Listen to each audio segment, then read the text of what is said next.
नरेंद्र मोदींच्या मंत्रिमंडळामध्ये बुलढाणा जिल्ह्यातून शिवसेनेचे प्रतापराव जाधव यांची वर्णी लागल्यामुळे त्यांच्या होम टाउन मूळगाव मेहकर येथे उत्साहाचे वातावरण आहे। नागरिक आनंदाने रस्त्यावर येत आपला आनंद उत्सव साजरा करत आहेत। तब्बल 22 वर्षांनंतर बुलढाणा जिल्ह्याला मूळ बुलढाणा जिल्ह्यातील रहिवासी असलेला लोकप्रतिनिधी मिळालाय। केंद्रीय मंत्रिमंडळात त्यांना जागा मिळाल्याने आनंदाचा उत्सव साजरा केला जातोय। हे आनंद उत्सव साजरा करत संध्याकाळी 7 वाजता होणाऱ्या या मंत्रिमंडळाच्या विस्ताराकडे नागरिकांनी आतापासूनच तयारी सुरू केली आहे।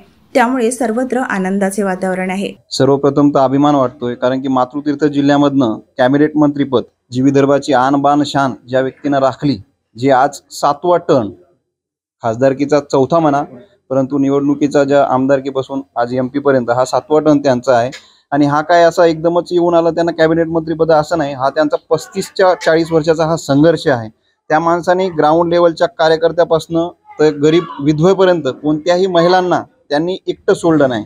महिला बचत गट असो किंवा शेतकऱ्यांची अडचणी असो, या सर्वांच्या संघर्षातून ते व्यक्तिमत्व आज गल्लीपासून दिल्लीपर्यंत गेलेलं आहे आणि त्याचा सार्थ आमच्या सर्व जिल्ह्याला अभिमान आहे। आणि ती आमच्यासाठीच नव्हे तर या महाराष्ट्राच्या जनतेसाठी सुद्धा अभिमानाची बाब आहे। आणि शिवसेनेचा एक मोठा नेता हा मेरिट लिस्टनुसार त्यांना हे मंत्रिपद मिळालेलं आहे, त्यांचा आम्हा सर्वांना अभिमान आहे। तेव्हापासून आम्ही पहिल्या वर्गापासून तो एका वर्षाने माझ्या मागे होता, पण जो 4थ्या वर्गापर्यंत जो माझ्या सोबत मी 4थ्या वर्गाला मी फेल झालो आणि 4थ्या वर्गापासून तो मी सोबत होतो। तर मी 9वा वर्ग शिकला आणि तो माझ्या पुढे तो 12वी झाला आणि BA झाला, फर्स्ट इयर झाला।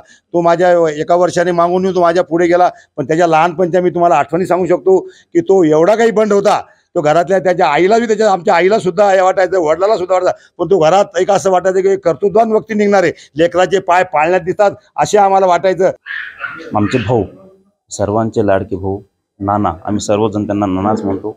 कुठल्याही पदावर असतील, काही असेल, भाऊ हा सर्व लहान असो मोठा असो, भाऊंना आदरयुक्त त्यांची सर्वांचं आणि विचारपूसही ते तसेच प्रमाण करतात, काय लागते काय नाही, कुठले म्हणजे कधी आले काही आलं।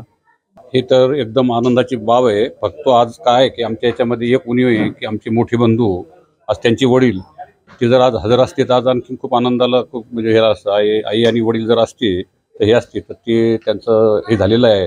पण तरी आमची त्याची उणीव आम्ही काही त्यांना भासू देणार नाही आणि चांगल्या प्रकारे आम्ही त्यांची पाठराखण करणार आहे। चंद्राकेला मोठा अभिमान वाटतो।